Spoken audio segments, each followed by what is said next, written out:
Um, Good morning, and I'm sorry we're starting a bit late. As you have seen, circulating here sometimes is intense. And I was trying to get my minister here, but he seems to be blocked at the corridor there, trying to arrive. Good afternoon, good morning, good afternoon to all.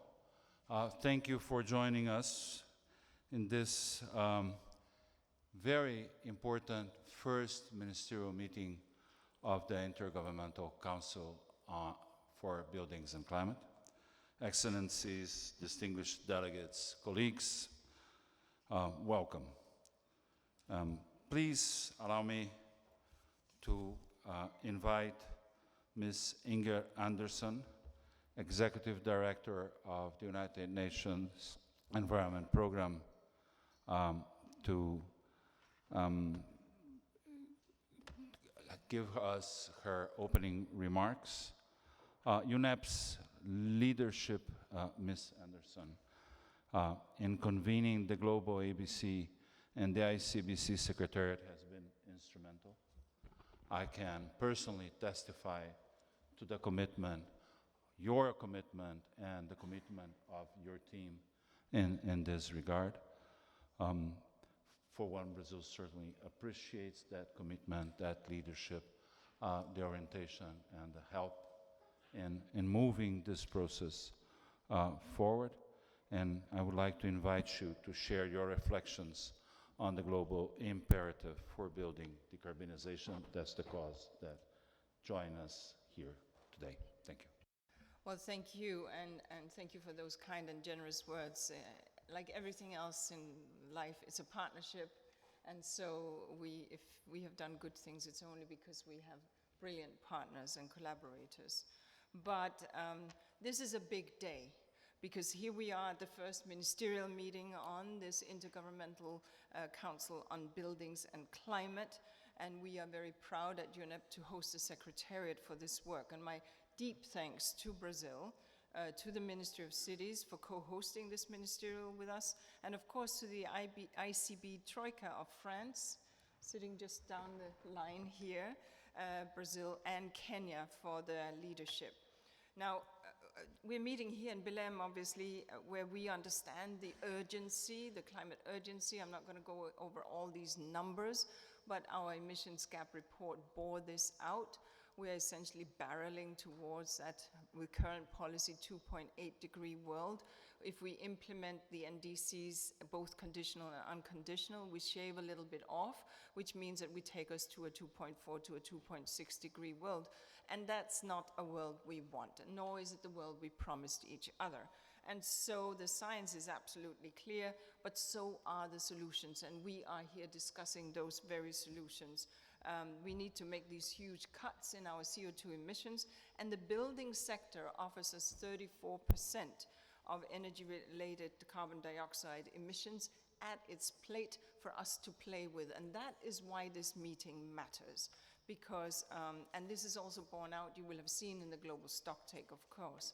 So this first meeting has to be more than talk, talk, talk. It actually has to be where we turn around and where we make this sector, the building and housing sector, a critical tool in the toolbox for lowering our emissions load. And so that, and what I'm very pleased about is the ICBC Belém Call for Action on Sustainable and Affordable Housing. And my colleague, Anna Claudia Rosbach from UN Habitat is not here, but if she were, she would speak to this issue, because affordable housing very much is critical. And we say affordability and sustainability have to go hand in hand. Resident buildings account for most of the sectoral emissions, we know this. They make up 3/4 of all the housing stock, the building stock, and yet housing inadequacy affect more than 2.8, nearly 3 billion people, of whom 1.1 billion live in slums and informal settlements. And that, of course, are also the areas that are the hardest hit when we have climate events. So what kind of city expansion do we need or do we want? It has to be livable. It has to be within reach. It has to be no sprawl. It has to be easy access. It has to be affordable. It has to have access to green spaces. And this is where I welcome the move of nations, regions, and cities to embed these considerations in, including housing policy and the zoning policy into their NDCs, and work with development banks, work with technical agencies on precisely affordable and sustainable housing. And here's the thing, zoning matters, because you will also get a heavier carbon footprint if you don't zone to densify. And this is an oft-repeated statistics that I'm gonna tell you again. Barcelona and Atlanta, just around 6 million people in both cities. The density of one city is 470 people per square kilometer, Atlanta. The density of Barcelona is 9,400 people per square kilometer. One has massive, so one is 10 times larger than the other in spatial footprint. And you can imagine then what that does. It doesn't make it very livable. It's not a neighborhood city, and it is a car city, therefore. It has a huge transport network. It would need a massive sewerage lines, long energy lines, long water lines, long power lines, and all in all a higher carbon footprint. Now, again, these are decisions taken by member states, and member states will plan the manner that they wish. But when we think carbon intensive in the global south, we may want to think about livability, densification, and zoning. And so I very much welcome the call inviting ICBC members to align national housing strategies with the Declaration de Chaillot, because that's where we are prioritizing low energy, low carbon intensity and climate resilience home. That declaration is a real landmark to accelerate the acceleration of the building and construction sector, and it is absolutely critical. We at UNEP, we are ready, willing, and able to work with Brazil, with member states, and with all the partners present here, because the building sector is a beacon for climate action and is really a place that is just ready to be picked for reducing emissions, providing resilient housing, affordable housing for people, and this ICBC meeting is where we all start. Thank you. Thank you, Madam Executive Director, for those inspiring, motivating words, and for particularly your call to action. While we wait for the Minister of Cities to make his way here, may I invite Ambassador Benoit Fahako, Ambassador in charge of climate change negotiations, carbon-free energy, and climate risk prevention, and particularly in this context, our chair, the chair of ICBC. France has been our leader. The Declaration de Chaillot, we all pronounce it in French for the most noble reasons. So please, Ambassador, you have the floor. Thank you, Ambassador, Excellencies, Ministers, ladies and gentlemen. I'm so happy to be here and to have this beautiful picture of me 10 years ago projected on the screen. It remembers me that the way I looked before the Paris Agreement. That's much better, thank you. And of course, I mean, I'm so happy to be here today because I'm also the lead negotiator for France in international negotiation, and coming back here in this group, this familiar group of friends of the Declaration de Chaillot, is very interesting because we have around the table a lot of countries, partners, not only representing states, but also representing local authorities, business, and so on. And it's always interesting to make the comparison between what divides us in negotiating room and what gathers us here today. And I think like with the declaration and the work we have launched a couple of years ago on the ICBC, we already were in advance compared to the result we expect here in Belém. I was listening carefully to Inger, and I was recalling like 4 days ago the UN Secretary General asked all the UN agencies to start to be in implementation mode. And oh, come on, on buildings. We are already there since so long.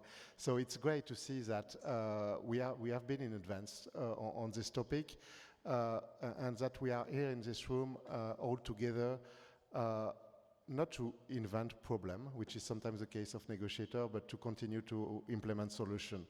And we have been an implementing, not agency, but an implementing group since the beginning. And I think that it was very interesting to see also that if you try to understand the design of this initiative, it's what does France, China, Fiji, Cote d'Ivoire, Brazil, United Kingdom have in common about building. And it's not that obvious that international cooperation on this topic could gather us. So I think it's very interesting to be here today, because we have been prefigurating what we are expecting on the outcome of COP30, which is an action agenda oriented toward results and that take advantage of international cooperation.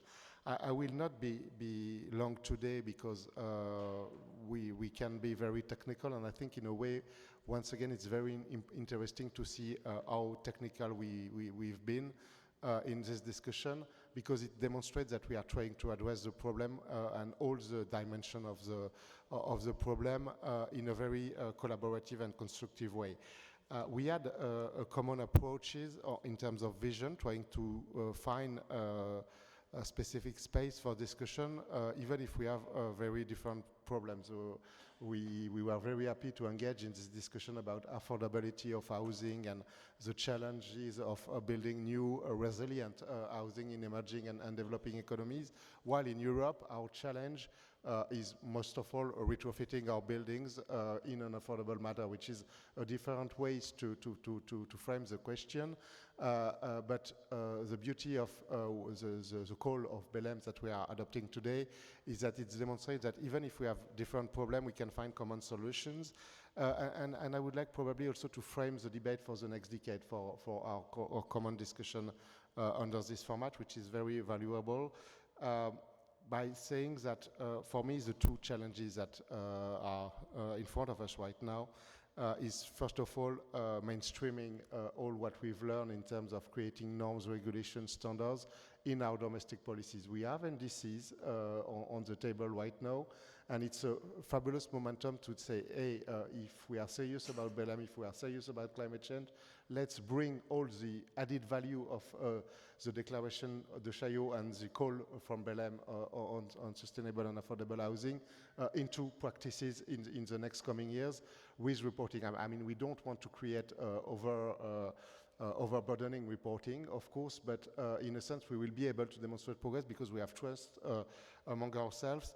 And in this mainstreaming, I think it's quite interesting to continue to elaborate on like domestic experience. France have been doing great on this topic. We have a very interesting regulation. For instance, we introduced the first time mandatory greenhouse gas limit for new construction, which was a revolution for an industry, but a positive revolution without leaving anyone behind. We have also very interesting initiative around the Olympic Games last year, where we were proud to demonstrate that we can reduce the footprint of the building by 50% without any extra cost. That is also something that we can elaborate and share with other partners because we have like practical actors from the manufacturing sectors for designing material that know how to do it, and we are happy to be under this umbrella to share it. But we have also, for the first time, a national level commercial building that are also subject to progressive mandatory energy saving target, which will be a very important element in a changing climate in order to address both mitigation and adaptation. And all this initiative at a very technical level will have promising benefit in the coming years. So that will be implementing regulation, co-elaborating standards will be one of the top priority. The second one, of course, will be finance. We know it's a tricky one. It can be very difficult because, of course, when we talk about investments that will be needed in affordable and sustainable housing, it goes well beyond the 300 billion discussed here in Belém.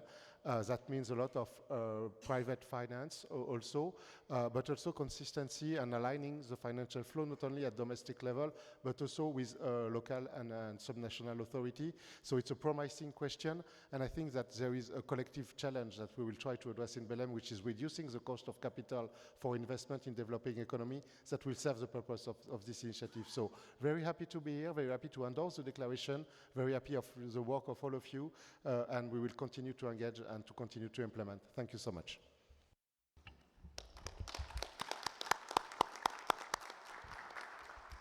Thank you very much, Ambassador.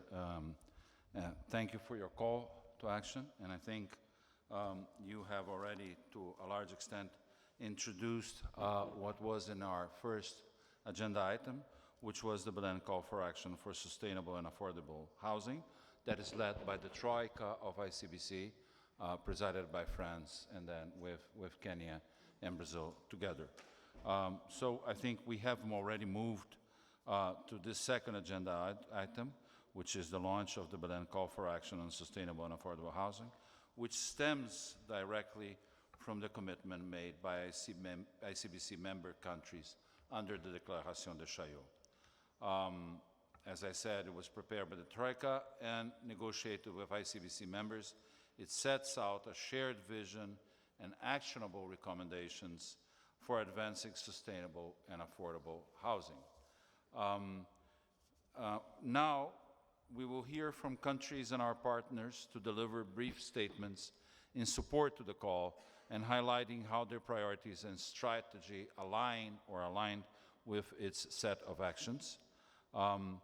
Please, I will ask speakers to understand if protocol is not followed in the most strict order, please blame this moderator for his insensitivity on protocol issues.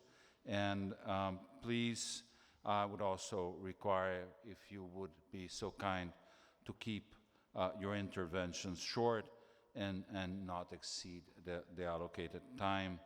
And with that, I would give the floor first and foremost to Ms. Rachel Kite. I hope I have pronounced the name correctly. The Special Representative for Climate of the United Kingdom. Madam, you have the floor. Thank you very much, Chair.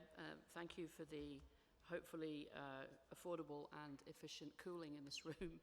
And thank you to the GlobalABC and to the magnificent Troika of France, Brazil, and Kenya for putting together such an impressive program. I've got pages and pages of excited notes here because this is such an important piece of work, and we have so much enjoyed getting to this point and then to delivering from today onwards. I'll try to keep my points to the point. There are enormous challenges, but I think this initiative and our partnership shows that there really are just an extraordinary wealth of solutions, and working together with all of you on them will be, I think, a highlight of the action agenda to come. In the UK, buildings account for 26% of our national emissions, 20% of energy use, and 6% from embodied carbon. We have one of the oldest building stocks in Europe, and we have been far lacking in our ability to change that story around over the last few years, but now we are planning to make big inroads. So I have a series of endorsements here. The first is to proudly endorse the flagship call for action, the Belém Call for Action on Sustainable and Resilient Housing.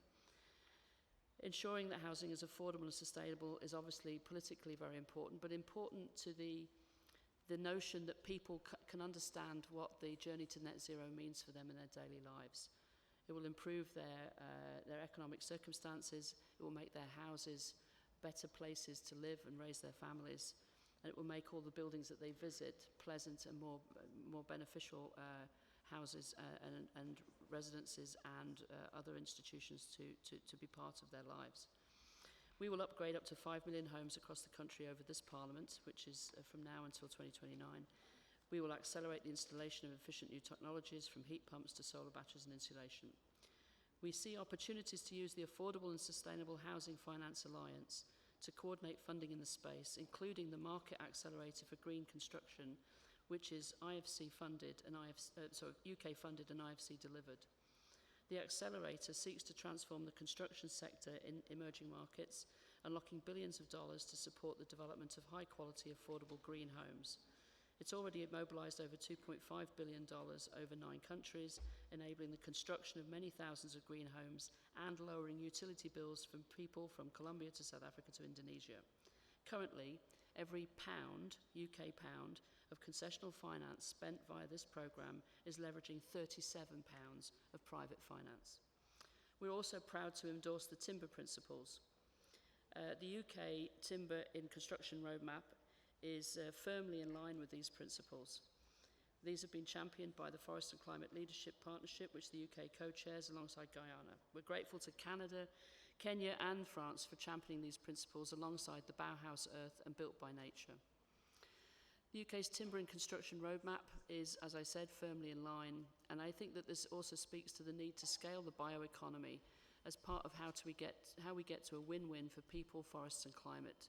The use of sustainably produced timber in construction has the potential to reduce CO2 emissions by 1 gigaton a year, while also delivering high-quality jobs, often in the rural economy. These principles provide a unifying framework all along the value chain, from forest to building, enabling a more cohesive direction of travel for all of us. We also endorse the World Championship for Energy Savings. The UK is keen to showcase best practices in energy efficiency buildings and, importantly, learn from others, because this is one area where we have fallen behind over the last 20 years. Our current strategy for reducing energy bills and carbon emissions in commercial buildings is through regulation that improves the minimum energy efficiency standards of buildings. I also want to acknowledge that we have been able to lead on 2 initiatives which I think are important: the 10 whole life cycle recommendations and the framework for action on sustainable public procurement. These tools help implement circular economy principles and reduce whole life cycle impacts in the built environment. So the point I want to end on is that if we are to secure a rapid transition, if we are to accelerate implementation, which is the key to this COP, how people feel about their lives on this journey is very important. We can clean the energy mix, but it is through the electrification of their lives that they start to interact with these new energy systems. We can talk about the need for efficiency and better homes, etc., but it's only when you are living in a safe, affordable, warm or cool building that your life starts to be changed and you start to be able to support the speed of transition that we need in order to meet the Paris goals. So thank you very much for building this coalition. We are excited and able partners. We learn from all of you and we will deliver on from our side. Thank you very much.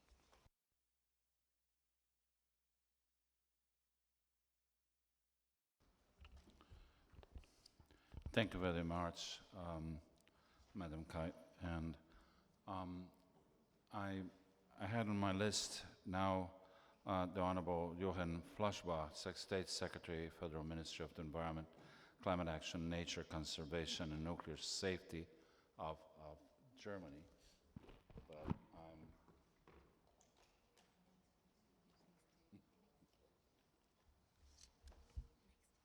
he left the room. Okay. So I'm being told that I'm being confirmed that he left the room, and while we understand who will speak for Germany, which we hope will have an intervention, let me invite His Excellency Lieutenant General Bashir Mohammed Yama, Minister of Environment and Climate Change of Somalia. Somalia's National Transformation Plan 2025-2029 emphasized urban, and I wonder, Excellency, if you like to address how is your government integrating climate-resilient housing into urban planning? Please, you have the floor. Thank you, Moderator. Your Excellencies, distinguished ministers, partners, and colleagues, it is a great honor to address this inaugural ministerial meeting of the Intergovernmental Council for Building and Climate here in Belém, a city that reminds us that resilience begins at home. On behalf of the Federal Government of Somalia, I extend sincere appreciation to the government of Brazil, UNEP, and the Global Alliance for Buildings and Construction for convening this timely dialogue. Somalia stands in full solidarity with the ICBC's global collective effort for climate action and the Belém Call for action. For Somalia, resilient housing is not only about infrastructure, but also about dignity, safety, and hope for millions affected by droughts, floods, and displacement. The homes we build today determine the strength of our societies tomorrow. Somalia's NDC 3.0 and National Adaptation Plan 2025 set ambitious targets for sustainable urban development, improving housing standards, promoting renewable energy, integrating nature-based solutions, and climate-proofing infrastructure. These are further anchored in our transitional and in our National Transformation Plan 2025-2029, which prioritizes inclusive climate-resilient cities and sustainable public services. We are advancing key reforms, including a national housing policy aligned with Belém Call for Chaillot Declaration and a national building permit policy embedding energy and environmental standards. Flagship programs such as the Somalia Urban Resilience Project and the Horn of Africa Integration Initiative are already improving lives for over 1 million urban residents. Somalia proudly endorses the Global Framework for Action on Sustainable Public Procurement, recognizing that procurement can thrive low carbon and circular construction. Yet, achieving sustainable housing at this scale demands a stronger partnership and predictable climate finance. We therefore call upon partners, financial institutions, and the private sector to join us in mobilizing green investments in urban resilience and energy-efficient design. Through collective leadership under ICBC, we can build cities that are safe, inclusive, and climate resilient, and a foundation for prosperity and integrity for all. Somalia stands ready to work with every ICBC member and partner to achieve a near-zero emission, climate-resilient future. Obrigado.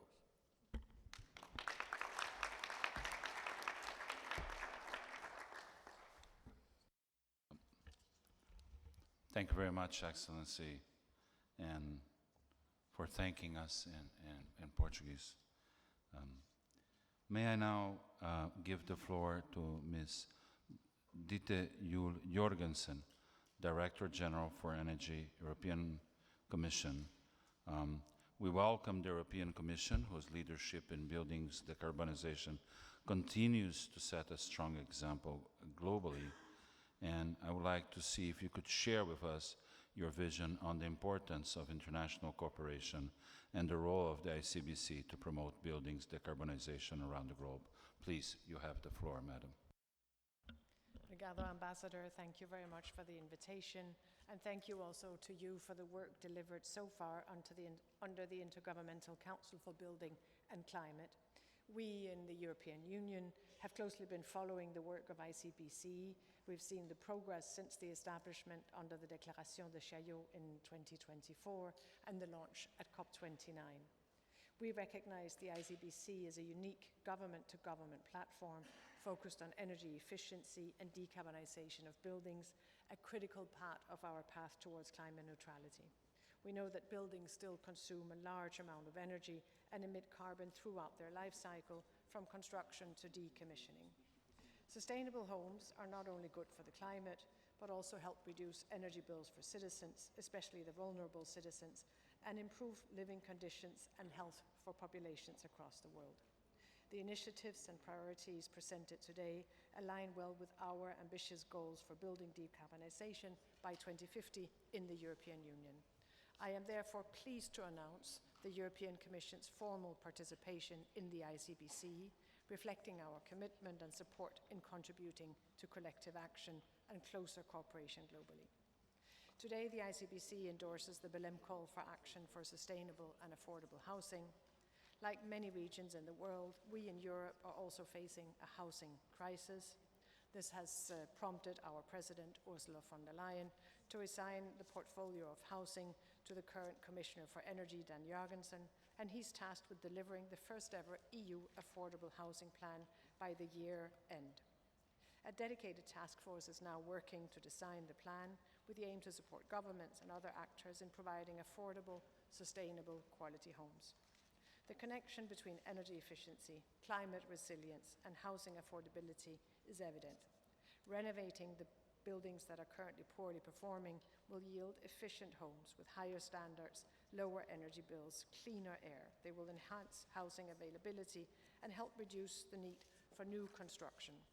Therefore, we very strongly support the Belém Call for action and the other deliverables coming from this meeting. We are eager to engage with ICBC members on the implementation and continue this partnership. Significant improvement in building energy consumption is vital to meet the COP28 pledges on doubling energy efficiency improvements by 2030. The latest analysis by the International Energy Agency and IRENA stressed the need for intensified international efforts to achieve the goals. We, in the European Commission, are committed to engaging to global cooperation. We stay the course towards climate neutrality in 2050, also when it comes to our buildings. At technical level, we can exchange expertise, we can exchange best practices under the ICBC or other initiatives, including the Energy Efficiency Hub and the Clean Energy Ministerial. So we encourage ICBC to explore synergies with these initiatives wherever feasible. Thank you once again for your leadership, your commitment, and unwavering determination. Obrigado.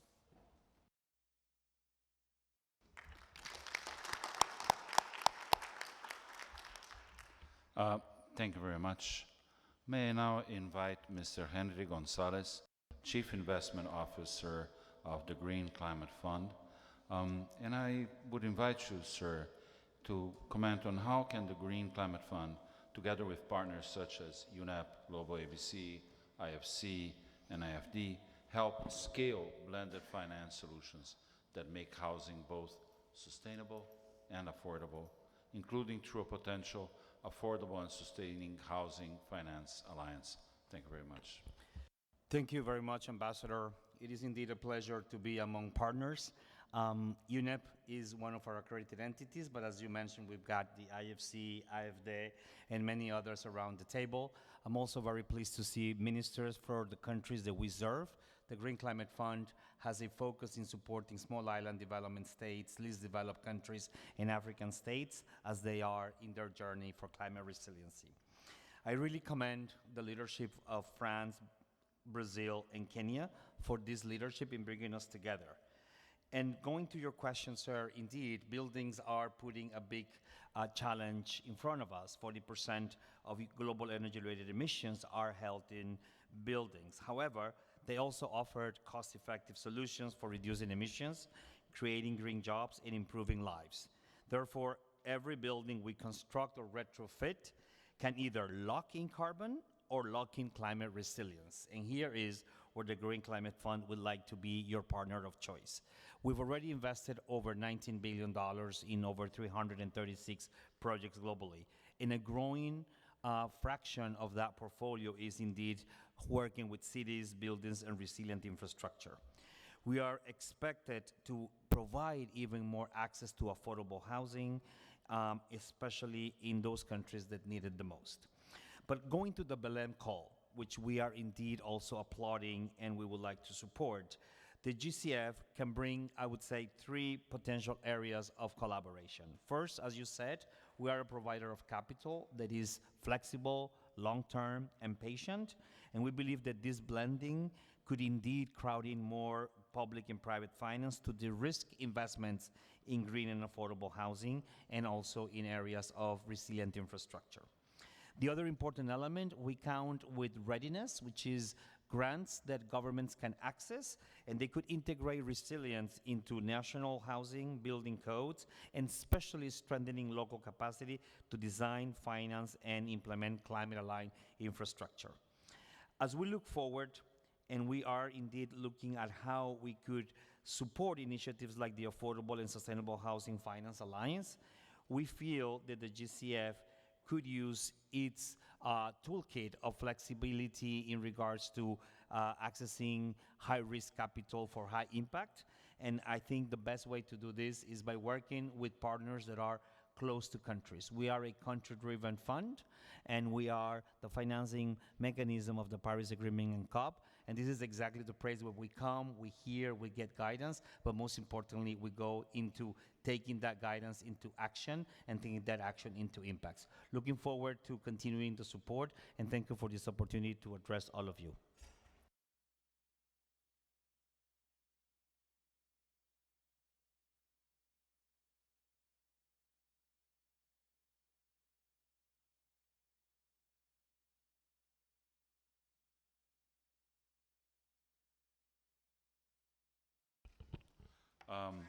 Thank you very much for your comments. As you have seen, the Minister of Cities of Brazil has joined us. But in the meantime, let me invite Mr. Augusto Rabelo, our Vice Minister for Housing at the Ministry of Cities. Augusto, if I may, could I ask you to share how Brazil's national efforts in buildings decarbonization, including its work on climate-resilient housing, urban regeneration, and nature-based solutions are helping to shape the global agenda? We'd also welcome your reflections on how the ICBC products that Brazil has endorsed can support implementation across diverse regional contexts. Thank you. Thank you, Ambassador. On behalf of Minister Jade, I'd like to thank everyone for being here in Brazil, for being here in Belém, honoring and enriching all these discussions. So thank you very much for being here. I would like to ask you, I will read the text for your better comprehension of all of our aspects here.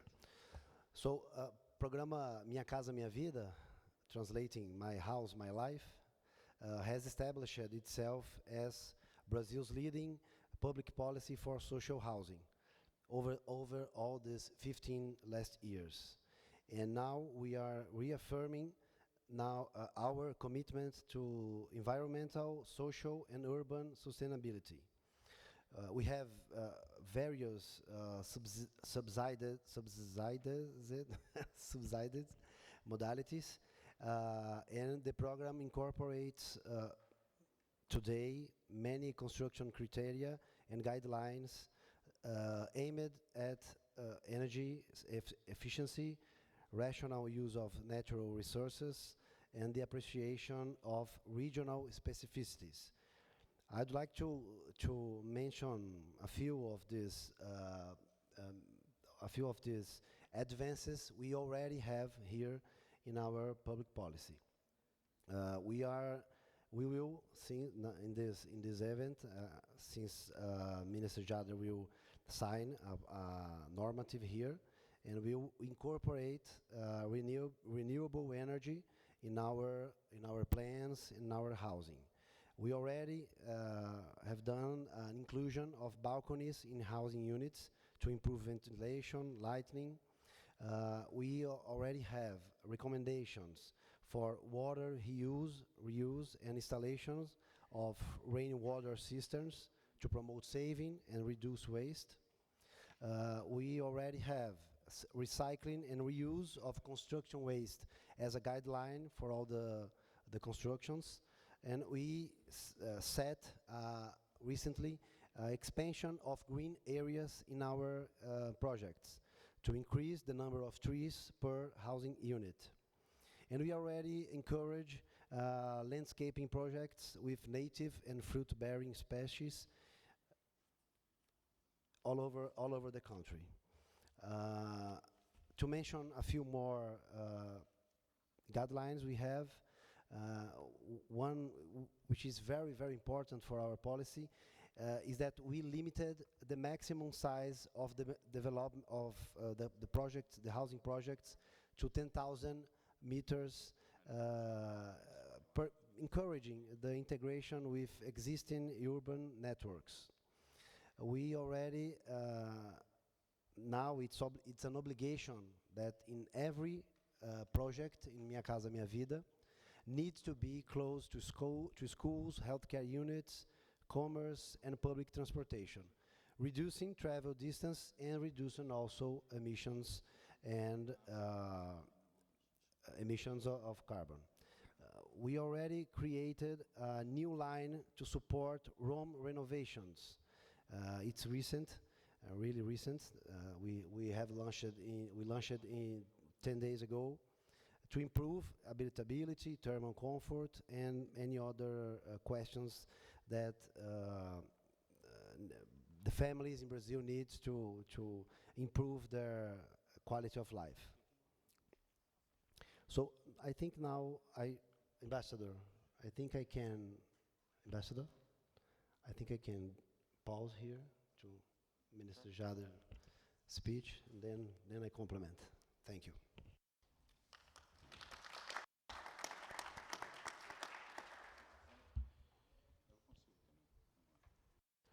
So,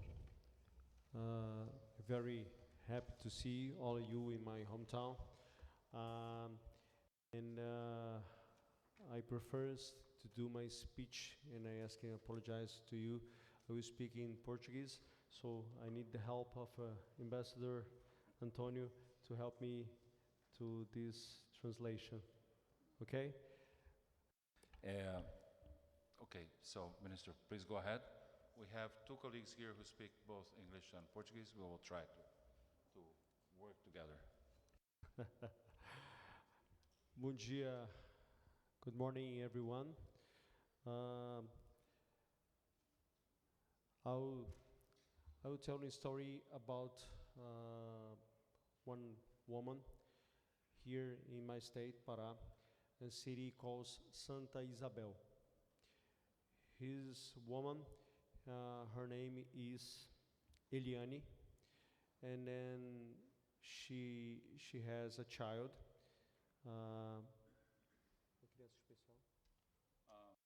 Children with special needs. Yes, and she lives in a rural area in our state, and she get a house from our program, on Brazil program, called My House, My Life.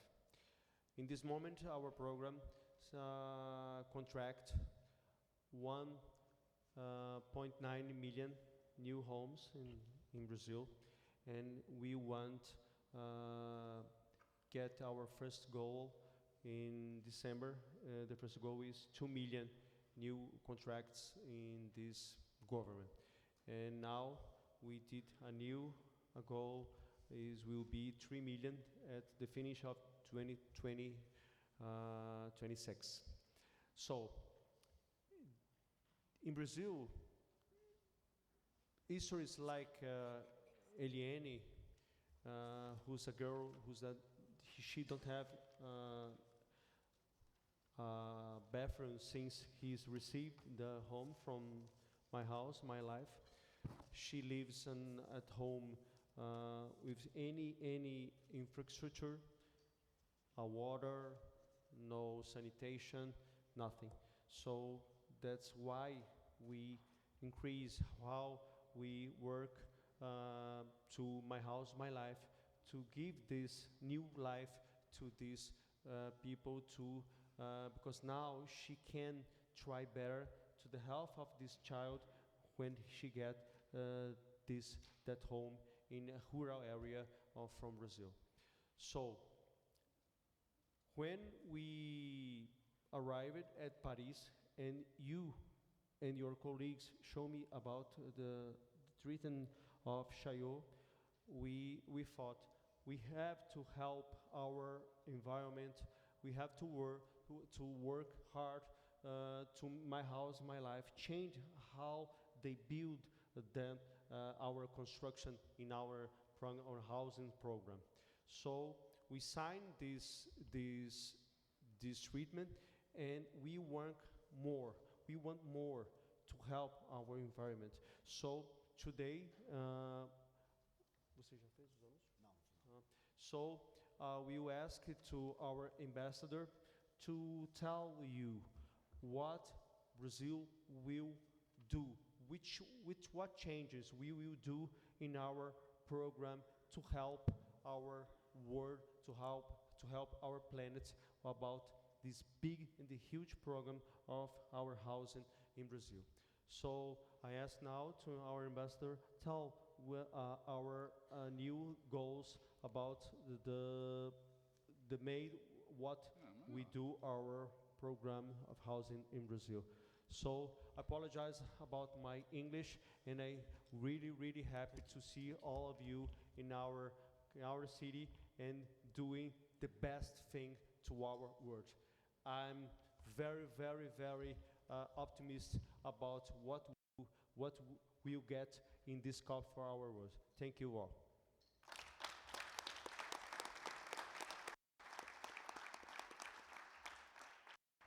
Thank you very much, Minister Jade Filho.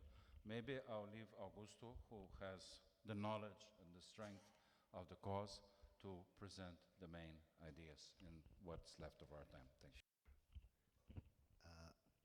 So looking to the future, as Minister Jade said, we are looking ahead, seeking to guide and encourage the construction industry and housing sector to advance along sustainable innovation and decarbonization pathways.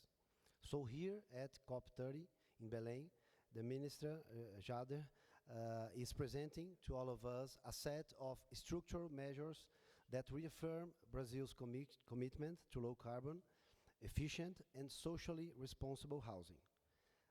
One of these measures is that we will sign here, Minister, a technical cooperation agreement for the creation of the National Network for Innovation in Sustainable Housing. This measure will encourage collaboration among public and private stakeholders here in Brazil, and we will strengthen an innovation ecosystem focused on sustainability and modernization of Brazil's housing sector. This is the first measure. The second one is that we will create an integration of sectorial journeys of low carbon in all of our sectors in the construction, in the building construction.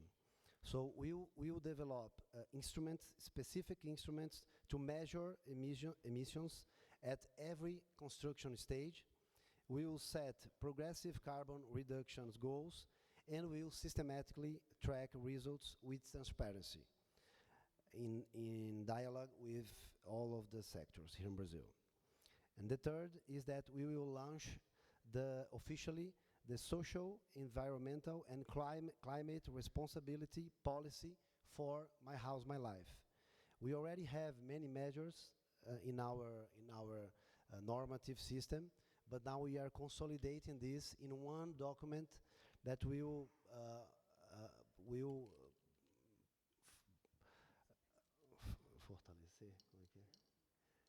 strengthen all of our measures that we already have taken here. So the creation of this policy will institutionalize all of the sustainable actions through a formal policy, and will consolidate guidelines for preventing, mitigating, and managing all of these aspects I said, the social, the environmental, the climate impacts of projects, and in all of our guidelines, in all of our research. First, in the resources that we use, the budget of the union, of the federal government. And then we will look forward to resume and revise all of others policies that we have. So these measures are structural measures, and we are really happy to announce here with Minister Jader, because now with these measures we are going to really have a concrete commitment to all of this agenda we are today here discussing. Thank you very much. Thank you very much, Augusto. Without further ado, because we are running a bit late in our development, allow me to move to our next agenda item, which is for ministerial interventions and announcements of support for ICBC products. As you already heard from Brazil, we are on the move on that regard. May I, without further ado, give the floor to Honorable Ville Tavio, Minister for Foreign Trade and Development of Finland. And Mr. Tavio, we are pleased to welcome Finland, who chairs the GlobalABC Circular Built Environment Group under the Materials Hub and has been instrumental in promoting circular economy principles. Please, sir, you have the floor. Thank you, Chair. Excellencies, ladies and gentlemen, very happy to be here. Finland is one of the forerunners in Europe in sustainable buildings and construction. In this role, we are pleased to be able to set the ground for global policy development for circular and sustainable buildings and construction. We are happy to do that together with our partner countries, including the other Nordic countries. In order the climate action to succeed, I want to highlight that it's important to see that climate action cannot create additional expenses for consumers or companies. Finland's new Construction Act took effect in January this year. It places a ceiling on emission for new construction, setting a limit for the carbon footprint of a building's life cycle. The new legislation also promotes the use of reused and recycled materials. In Finland, the circular economy considers buildings as material banks. Through the new Construction Act, this principle is promoted, for example, through a national-wide digitalized reporting systems.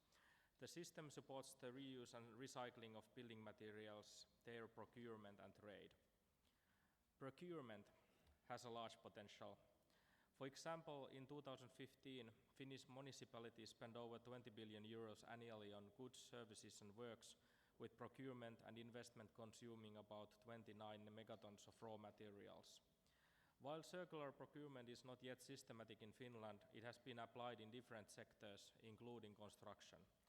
Recycled building materials are already utilized in infrastructure and construction. In addition to national policies and measures, we acknowledge the need for global partnerships in transforming the buildings and construction sector. We have actively contributed to international initiatives and networks, including the International Council for Buildings and Construction and the Buildings Breakthrough. We have also been a long-term supporter of sustainable and circular built environment through the UNEP-hosted One Planet Network and the GlobalABC. Our consistent work for over 10 years, together with partners, has paved the way for circular practices in built environment all around the world. Recent main outputs prepared together with United Kingdom include recommendations on the circular economy and life cycle impacts of construction, the so-called then whole life cycle recommendations for the Buildings Breakthrough. Based on our national work, Finland is actively involved also in the international efforts for circular public procurement, including UNEP's Global Framework for Action. We believe that circular and sustainable public procurement is not just a procurement strategy. It can also function as a vital mechanism in achieving our common goals for the building sector and enhance economic growth. Procurement operates at the intersection of government and markets, influencing the direction of the market transformation. When implemented efficiently, circular and sustainable public procurement can harness public expenditure, which is a substantial part of national GDPs, create jobs, and, most important, boost economy. Today, it's our honor to endorse the Global Framework for Action, harnessing sustainable and circular public procurement to drive demand for a near-zero and resilient built environment. Through this endorsement, Finland champions international collaboration, innovation and market transformation, and continues its ambitious efforts in the buildings and construction sector.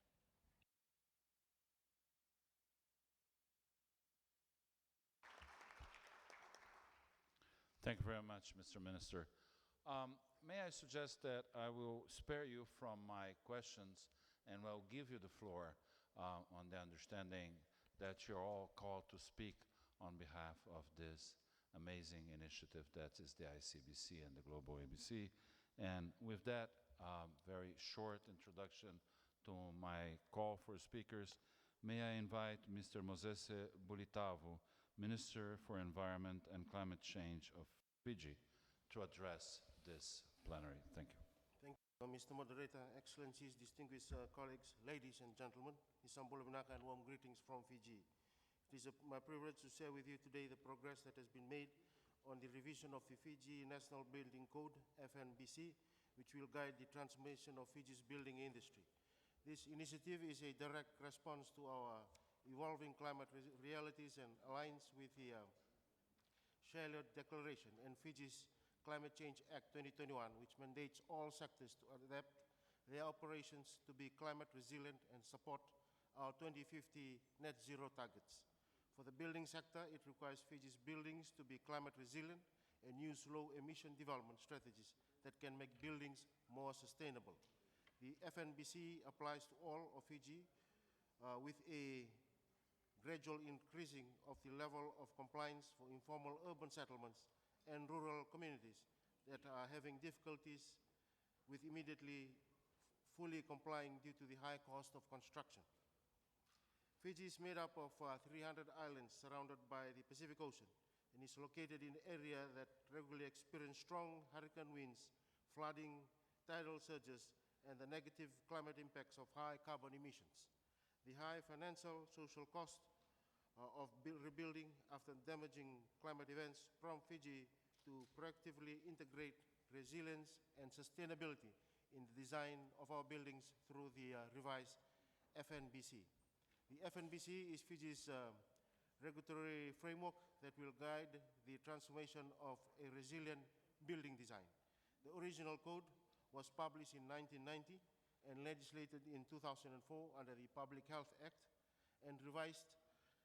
The revised code, which was completed in 2024, is scheduled for finalization and legislation in 2026 under the new Fiji Building Act. It will be administered by the Ministry of Public Works, Meteorological Services and Transport. Key chapters of the revised FNBC that deals with resilience and sustainability are Chapter B, Structure. This section contains improved standards for wind, flood, and earthquake. It includes protocols for addressing termites and flood-prone sites. Chapter C, Fire Protection. The improved fire safety measures include effective fire resistance, better management system, and evacuation protocols. This includes reduced size of fire zones, better fire rating of critical building components, better monitoring of electrical works, and special allowances for persons with disability. Chapter F, Health and Amenity. This section in the FNBC ensures that buildings provide healthy living conditions, clean water supply, a backup water source for times when normal supply is disrupted, and safe sanitation system, such as 3 septic tanks for areas with higher ground water tables. Chapter G, Energy Efficiency and Sustainability. This section encourages energy efficiency and sustainability protocols to facilitate Fiji's commitment to achieve net zero carbon emissions by 2050. It supports the use of low emission green strategies such as natural ventilation, natural lighting, bio-based low embodied carbon materials, passive cooling, energy efficient fittings, and the use of renewable energy. In order to improve our self-reliance and the affordability of our buildings, we are actively involved in developing low-emission strategies in areas of natural ventilation and cooling, and to the use of resilient local bio-based materials like timber and bamboo. Fiji has joined the Intergovernmental Council for Building and Construction, ICBC, and we can now collaborate with the other members on our two areas of interest above and benefit from the development support that is available within the ICBC group.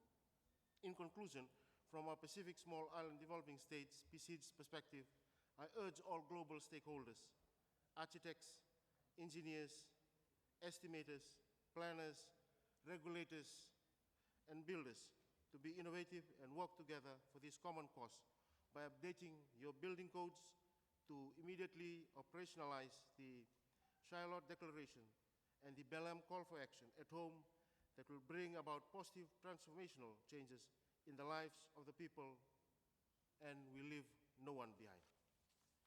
An unmovable vision towards a resilient and sustainable green future must be a uniting spirit of the Belém Call of Action. And thank you very much. Thank you very much, sir.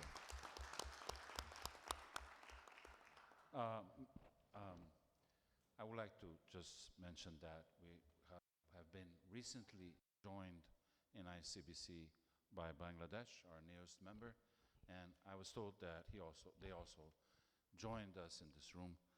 We hope that that's one of a number of members that we will be able to welcome in the future to the ICBC and to the GlobalABC. With that, may I give the floor now to His Excellency Dr. Abdullah Ali Al-Amri, President of the Environmental Authority of the Sultanate of Oman. You have the floor. Bismillah ar-Rahman ar-Rahim. Thank you, Mr. Chair. I would like to express my thanks for UNEP and the co-organizers for arranging this important event. I would like actually to highlight part of the history of the climate change in Sultanate of Oman and the region. Since 1990 to 1950, only one hurricanes impacted Sultanate of Oman. And then since 1950 to 2000, almost 13 cases.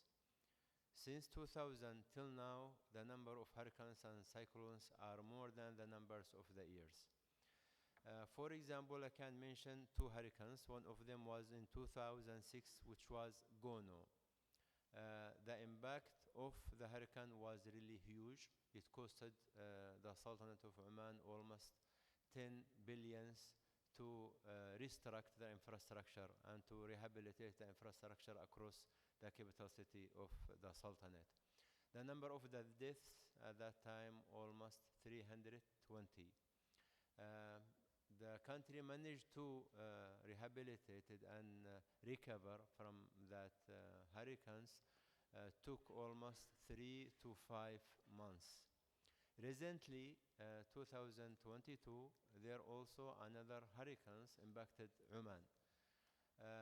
Because of the procedures, the initiatives, the policies, the projects implemented in the Sultanate of Oman since 2006 and 2022, the number of deaths were 0. The reconstruction costed the country almost to 500 million US. The children managed to go back to their schools within 3 days.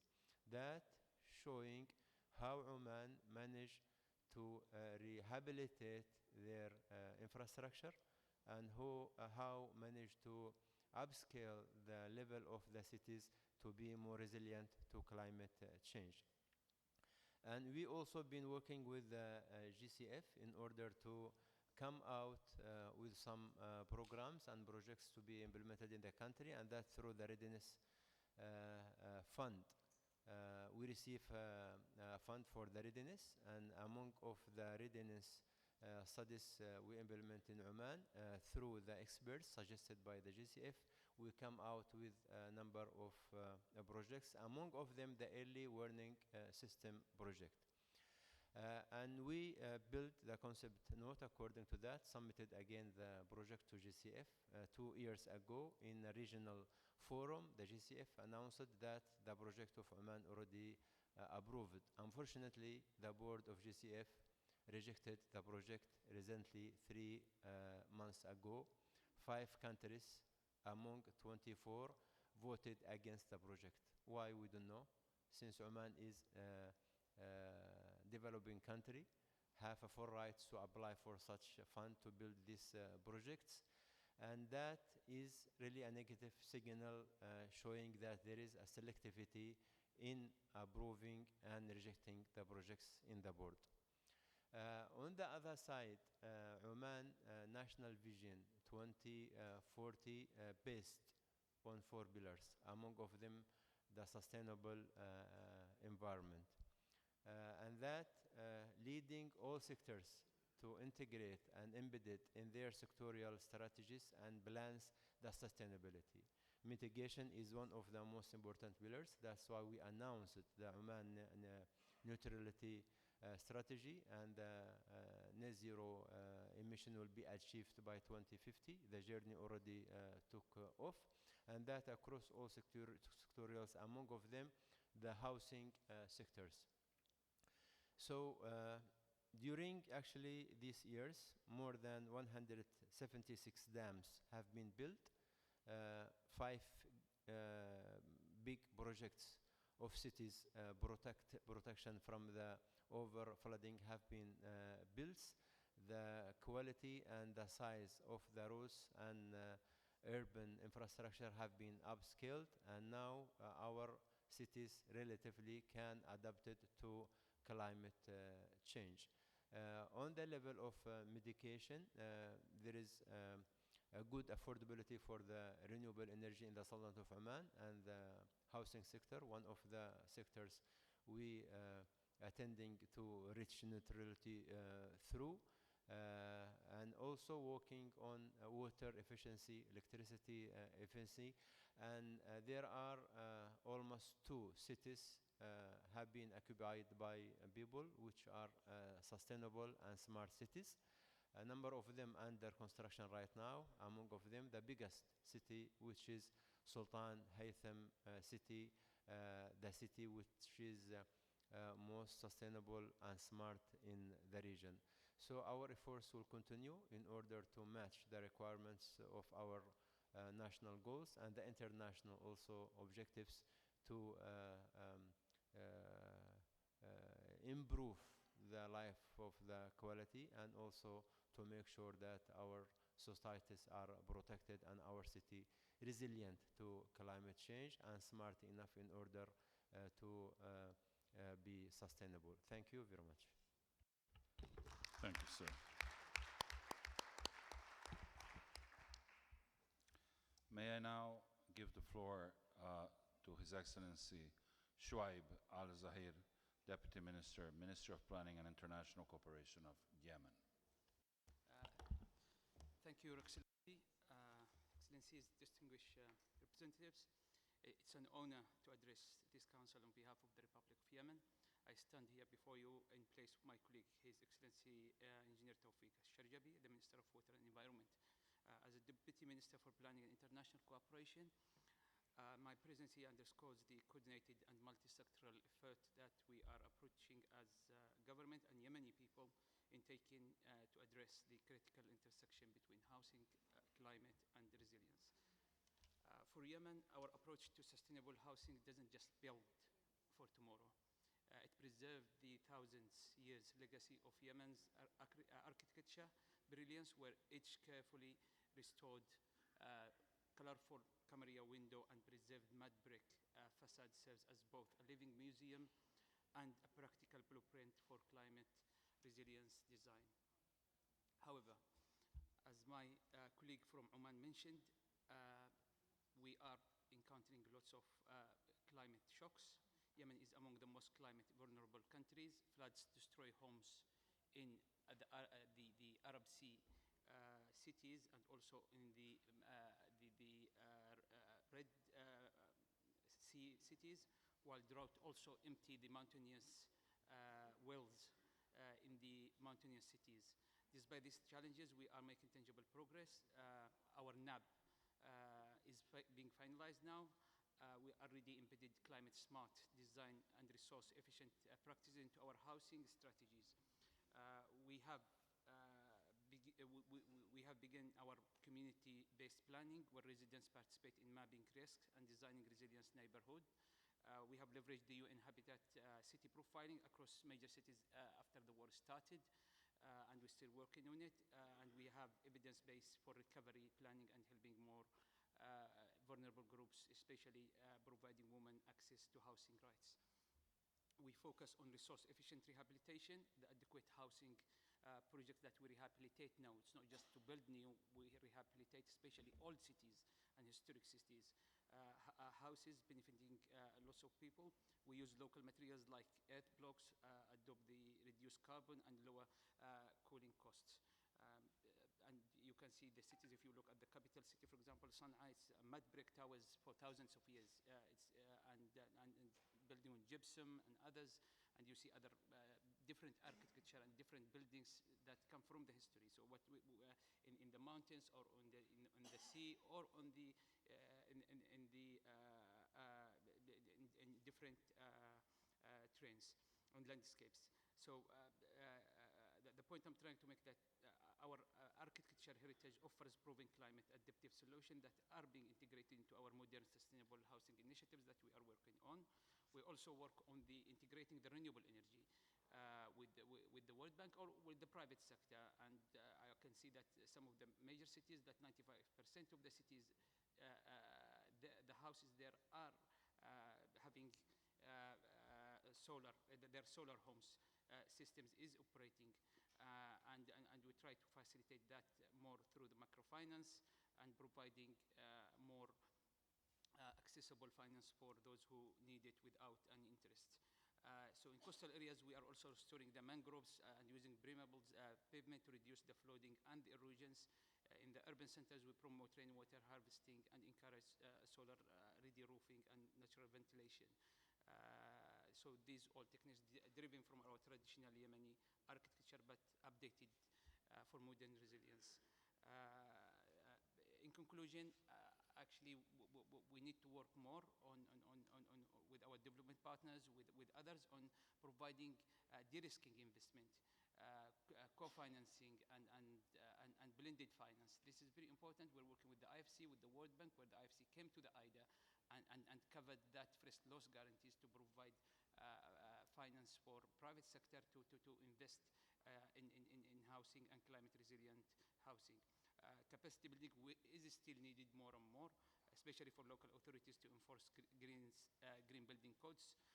We're working with the World Bank and the UN Habitat on that. And we're also integrating water, energy, housing nexus projects into climate finance, and we call upon the international community also to work with us. So Yemen commits to the annual reporting through the Global Status Report for building and construction. And for us, sustainable housing is not just a luxury, is a way of survival. Thank you.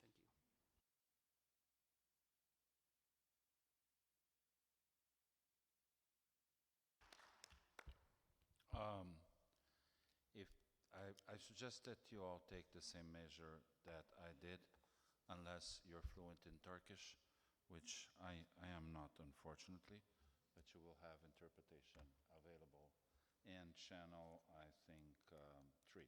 Yes. Yeah. With that, may I invite Her Excellency Ms.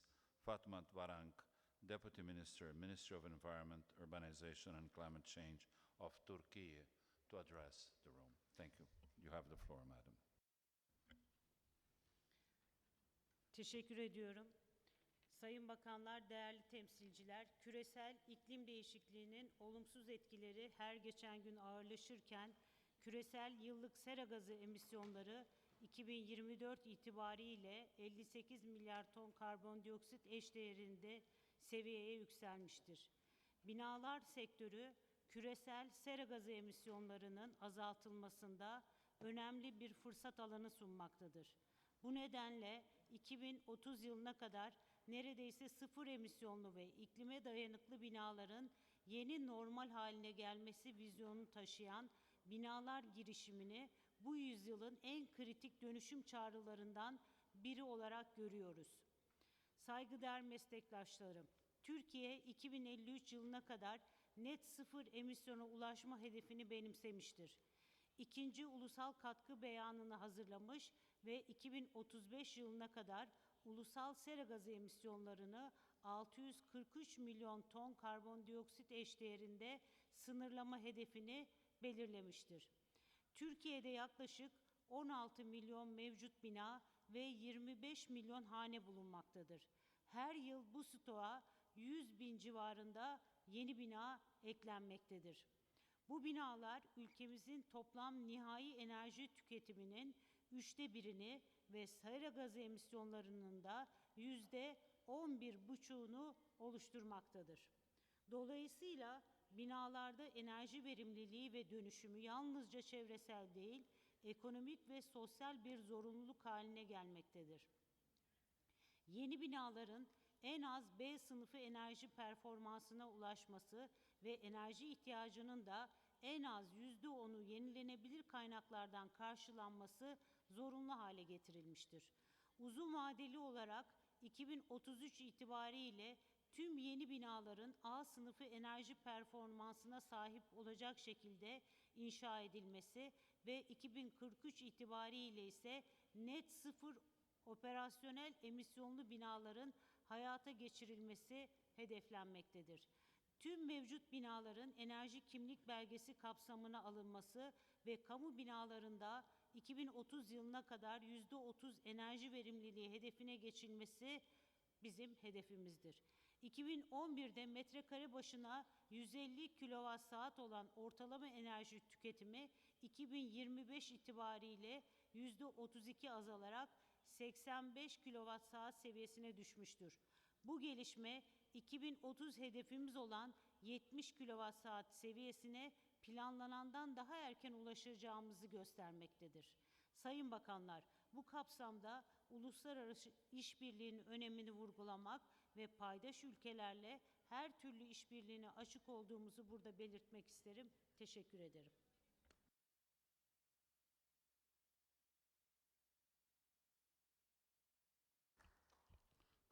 Thank you, Madam. May I now give the floor to Mr. Shansheng Wang, Director General of the Department for Resource Conservation and Environmental Protection of the National Development and Reform Commission of China. You have the floor, sir. Thank you, Chair. My colleague will translate for me. 各位代表、女士们、先生们，下午好！非常高兴参加今天的会议。近年来，气候变化不利影响日益显现，全球气候行动紧迫性持续上升。中国始终高度重视应对气候变化工作，坚定不移推进碳达峰、碳中和。近日，中国政府发布了碳达峰、碳中和的中国行动白皮书，全面介绍和分享了中国经验成就。Sir, if I may, unless we are mistaken, we can't find the Chinese interpretation going. Excuse me, sir. I will be a translator later. Okay. Yes, I'm here. Sorry about that. Thank you. 能源领域，中国建成了全球最大、发展最快的可再生能源体系。截至2025年8月底，中国风电、光伏发电装机规模突破16.9亿千瓦，达到2020年的3倍以上，并向全球提供了70%的风电设备、80%的光伏组件设备。交通领域，中国实现了全球规模最大的绿色交通工具普及。截至2025年6月底，中国新能源汽车保有量达3689万辆，占全球1半以上。建筑领域，中国坚持为广大人民提供绿色、低碳、智能、安全的居住环境。城乡建设绿色低碳发展水平和人民的品质生活不断提升。2024年，中国新开工装配式建筑面积占新建筑比例突破30%，新建绿色建筑面积占当年城镇新建建筑面积的97.9%，建筑用电占建筑能耗比例超过55%。关于中国碳达峰、碳中和行动的更多情况，大家可以通过白皮书进行了解。非常感谢联合国环境规划署和政府间建筑与气候理事会为推动建筑领域应对气候变化做了大量最有成效的工作。我们愿与政府间建筑和气候理事会及各国开展建筑低碳转型合作交流，共同应对全球的气候变化。谢谢大家聆听。Good afternoon, dear delegates, ladies and gentlemen. It is a great pleasure to be here. In recent years, the adverse impacts of climate change has become increasingly evident, and the urgency of global climate action continues to grow. China has always attached great importance to addressing climate change and unswervingly advanced the goals of carbon peaking and carbon neutrality. A few days ago, Chinese government released the white paper, China's Action and Solutions for Carbon Peaking and Carbon Neutrality. It introduces and shares China's experiences and achievements. In the energy sector, China has built the world's largest and fastest growing renewable energy system. As of the end of August 2025, the installed capacity of wind and photovoltaic power in China has exceeded 1.69 billion kilowatts. In transportation, China has achieved the world's largest scale popularization of green vehicle. By the end of June 2025, the number of new energy vehicles in China had reached 36.89 million. In construction, China is committed to providing the public with green, low-carbon, intelligent, and safe living environments. In 2024, prefabricated buildings accounted for over 30% of newly started constructions. For more details on China's dual carbon actions, please refer to the white paper. And in conclusion, China stands ready to cooperate and exchange with ICBC and all countries on the low-carbon transformation and buildings to jointly address global climate change. Thank you all.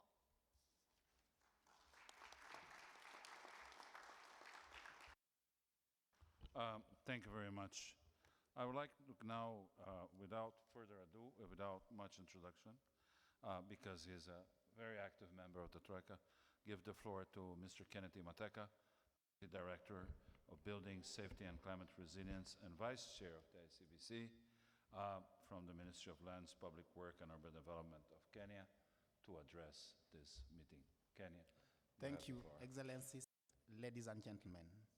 Kenya acknowledges the global need to align climate actions with socio-economic development.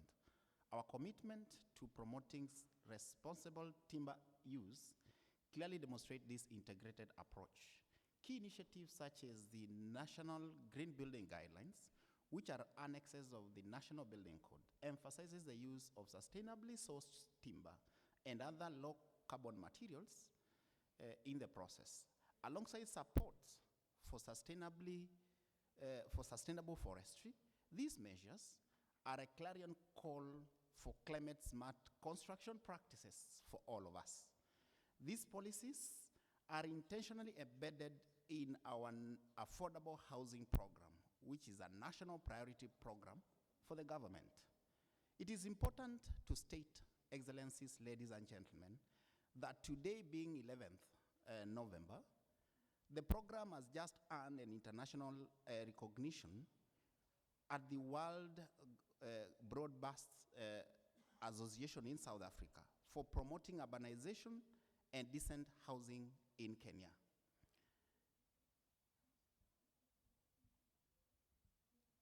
Over 215,000 housing units are currently under construction across all subnational units in Kenya. In this program, the use of sustainably sourced low-carbon materials is a priority. Kenya is actively championing sustainable forestry to guarantee timber in construction is actually harvested from sustainable sources. This supports forest conservation and regeneration, promoting a sustainable timber capable of meeting increasing demand without compromising our environmental integrity.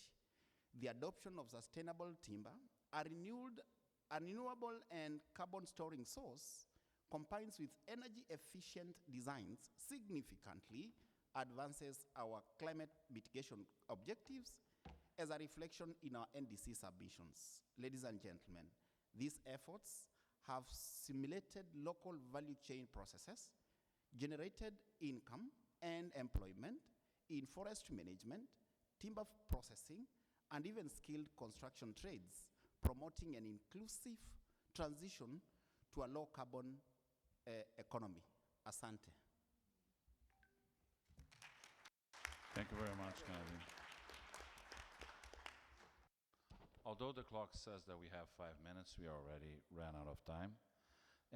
But nevertheless, having the importance that we have in mobilizing finance for affordable and green housing, allow me to give the floor now to Mr. Nicolas Picciotino, Secretary General of IDC and Head of Public Development Bank's AFD International Development Finance Club.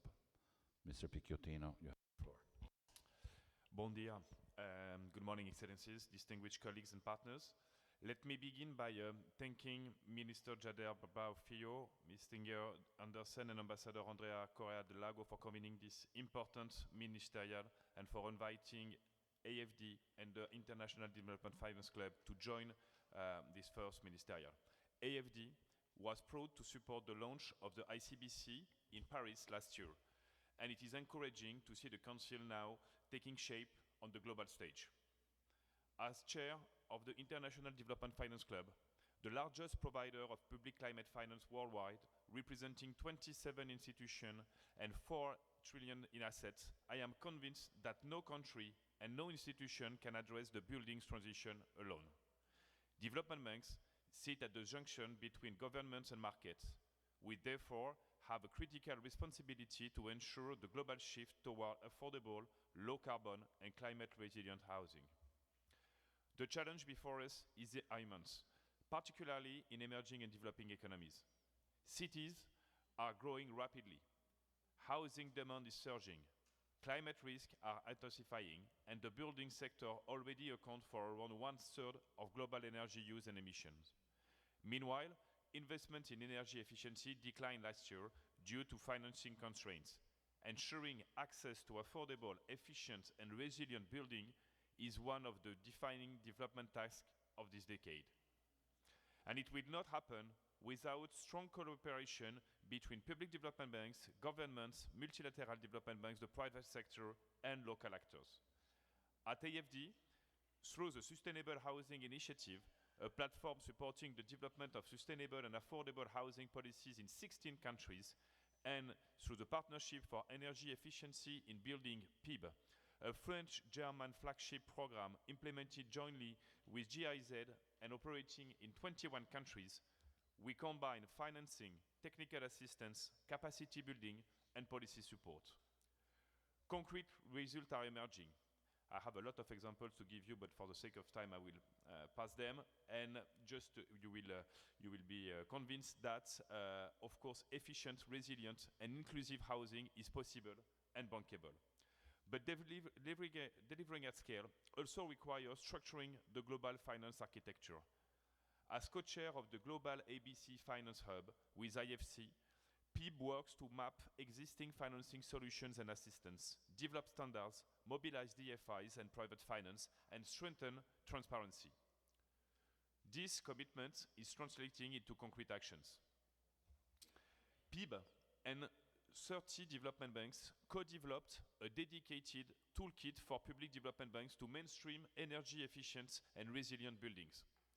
Launched at Finance in Common Summits this year in Cape Town, it provides methodologies, case studies, and financial models to help institutions scale investments. Still this year, PIB pilots its training program for public development banks in Mexico and at the inaugural African Energy Efficiency Conference in Addis Ababa to build strong green building portfolios and mobilize domestic capital.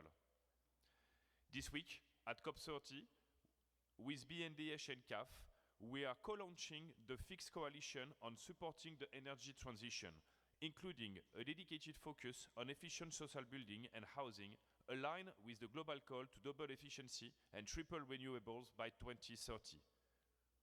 All of this feeds into the plan to accelerate solutions on scaling finance for energy-efficient resilient buildings developed with GlobalABC, FIX, and IDFC, which will be published as part of the COP30 action agenda by the COP30 presidency. It offers a unifying roadmap to scale finance for affordable, efficient, and resilient housing and public infrastructure. Our objective is to increase the number of development banks investing in green and resilient buildings, mobilize significantly more resources, and ensure no vulnerable community is left behind in this transition. To conclude, PDBs have a unique mandate to lead these transitions. With platforms like ICBC, Finance in Common, and the GlobalABC Finance Hub, we now have the global coalitions we need to deliver. AFD stands fully committed to these shared efforts. Thank you. Thank you very much. We are running really out of time, but nevertheless, I have a couple of speakers yet to close our meeting. And first, allow me to give the floor to Ms. Veronica Jones, Global Head of Sustainable Finance Standards and Capacity of the IFC. You have the floor. Thank you so much, ladies and gentlemen. It's an honor to be here today. The IFC, the private sector arm of the World Bank Group, we have invested $20 billion in green buildings directly and mobilized $125 billion for the sector. But our capital can only be catalytic when we combine it with credibility through our standards, capacity building across the entire ecosystem, including green construction and sustainable finance, and crowding in others with private capital mobilization, all to create jobs and resilient communities on a thriving planet. We are thrilled with the efforts to integrate climate and resilience plus nature and circularity into affordable housing discussions. And we are keen to support the Sustainable Housing Finance Alliance with capital as well as capacity building across the entire ecosystem with real and financial sectors, public and private, particularly in emerging markets. We've been active in this space for over 10 years. Many of you know our EDGE program. We have certified over 11,000 building projects globally, mostly in emerging markets. And we recently launched our Sustainable Buildings Finance Reference Guide to additionally scale private finance, showing how green builders can access labeled finance and new investors. So for example, with Avas Financiers, IFC piloted green certified self-built housing. Working with Avas, we designed simple eligibility for green certified self-built homes. This has allowed Avas to access international green finance flows with cheaper interest rates, and Avas can now pass a 0.5 interest rate reduction on to their home builders as long as they are building green.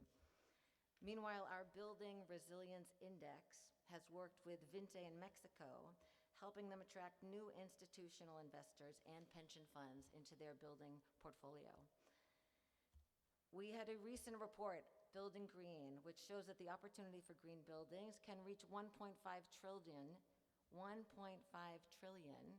in emerging markets in the next decade.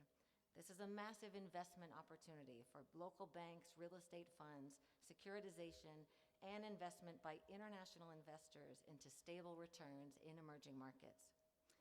We also believe 25 million jobs could be created in the next decade through the built environment. And what we love is that these jobs are often local and often more difficult to substitute with digital tools. But capital and policy have to move together.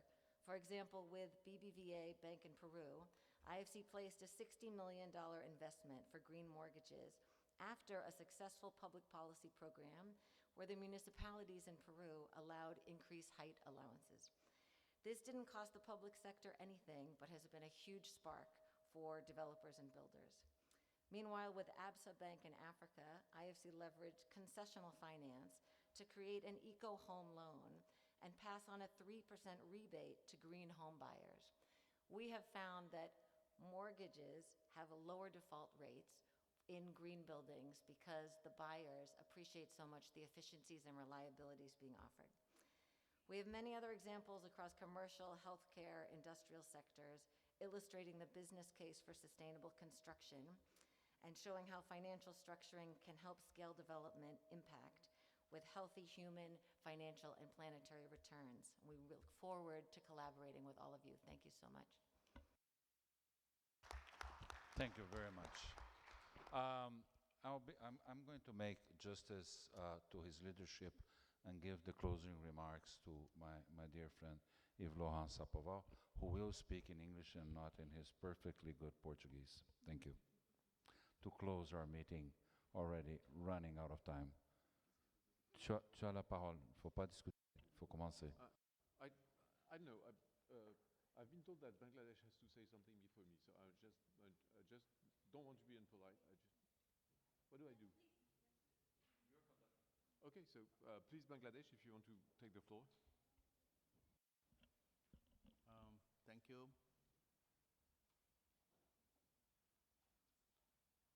Thank you, Excellency, Honorable Moderator. I will not take more than 20 seconds. It's just to express our sincere thanks and gratitude to be a member of the family, ICBC. Our country has endorsed officially, and today it has been declared. So I just want to register our sincere commitments in the days ahead to follow the rules and regulations and to be a very active participant and member of ICBC in future. And we want to just endorse one particular point is that despite that we haven't been member earlier, but in our NDC we have already given details of our green housing policy, and Bangladesh is one of the members who have fully committed, fulfilled the responsibilities of the Green Climate Fund as per our national commitment is concerned. And out of 108 housing friendly, the green factory, Bangladesh hosts 68 green factories of the world. So this is a record, and we want to keep our record upheld in the days to come. Once again, thank you very much, sir, and giving me the floor in a very extraordinary way. Thank you once again. Thank you. We are very excited and happy to have Bangladesh as the latest member joining the ICBC, and so it's the moment to close, and I'll keep it informal because we are really in a hurry. I just wanted to thank my co-chair, and specifically, of course, Brazil, who's organizing. Don't take it bad. And I also want to thank you all for participating at lunchtime. It was not an easy part. And I want to thank our partners that have not been taking the floor and are around the table and are supporting us not only within GlobalABC, but also to feed the ICBC with important decisions. So I want to thank, I'm just having a look around here, and I'm seeing Saint-Gobain, I'm seeing the World Green Building Council, I'm seeing the WBCAD, I'm seeing ICC, I'm seeing the Global Cement Association, I'm seeing Build by Nature, I'm seeing many people, ARUP, A4MT. I think it's important to know that there's many Construction 21. It's important for us to know that many people are working here and bringing substance to this table. Second thing, I want to wrap up. It's an important session. It's a very important session. We had this Belém Call and calling for affordable and sustainable housing alliance within the. It is a very important moment. This, if we succeed in establishing the affordable and sustainable housing alliance, and we'll be talking about that with UN Habitat also afterwards, it is a very important moment. Definitely housing and climate have very much to do together. We have been also, we have been also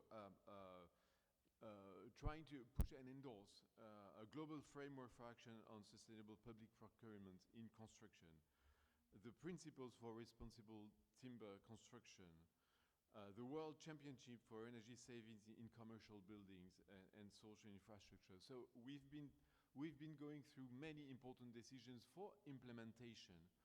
And again, as Benoît Faraco said,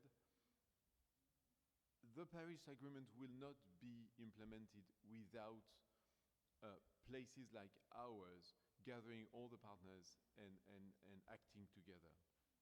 So My last word would be to countries around the table, join the ICBC, join the GlobalABC, join the Belém Call. We need to perpetuate this momentum. We need your energy, and we need your endorsement of all these new initiatives, because we need together to make this happen on the ground, to implement really everything that we can implement through this ICBC, GlobalABC, the Buildings Breakthrough, and all the work that we are doing together. So join and continue the good work. Thank you.